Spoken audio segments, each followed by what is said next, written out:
Hello, good morning mga parikoy, mga parikay.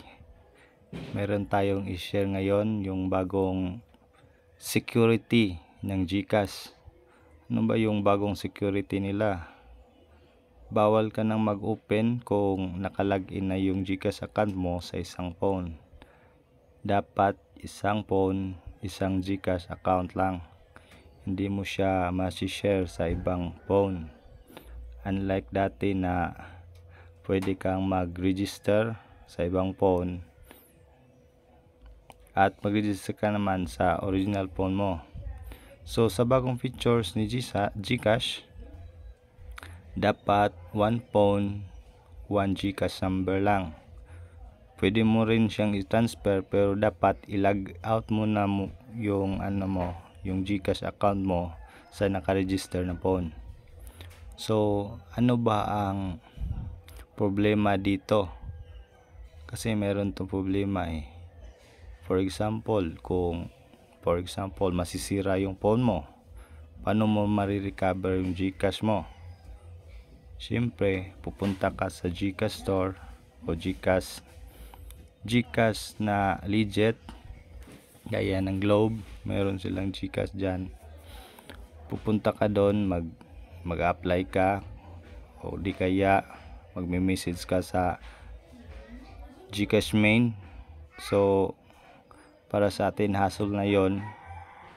So meron tayong tips kung paano maiwasan yung ating mga transaction para hindi siya ma-delay. So first, kung meron na kayo nito, mas maganda. Kung wala pa, ito na lang yung gagawin natin. So punta tayo sa GCash.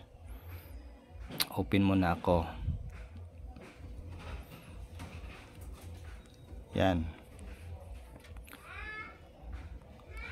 Dito sa GCash, for example, nasira yung phone mo, paano mo ma-recover yung natira mong balance, lalo na kung meron kang negosyo? So dapat talaga, o kahit walang negosyo, dapat talaga meron kang GCash card o di kaya nakalink yung account mo sa ibang card. So paano ba natin gagawin to? Punta lang tayo sa profile, i-click natin yung my link account.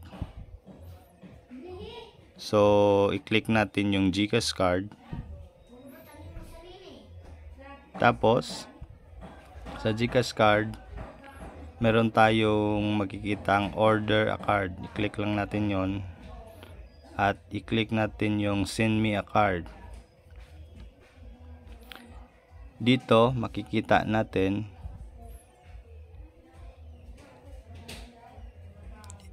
meron tayong babayaran na 250 sa isang card. Free shipping na yon. I-click natin yung next, tapos pilapan lang natin to mga parikoy. Ayan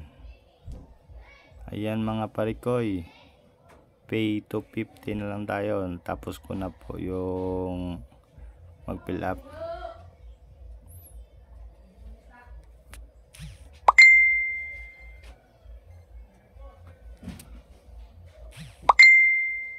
Ayan parikoy, okay na.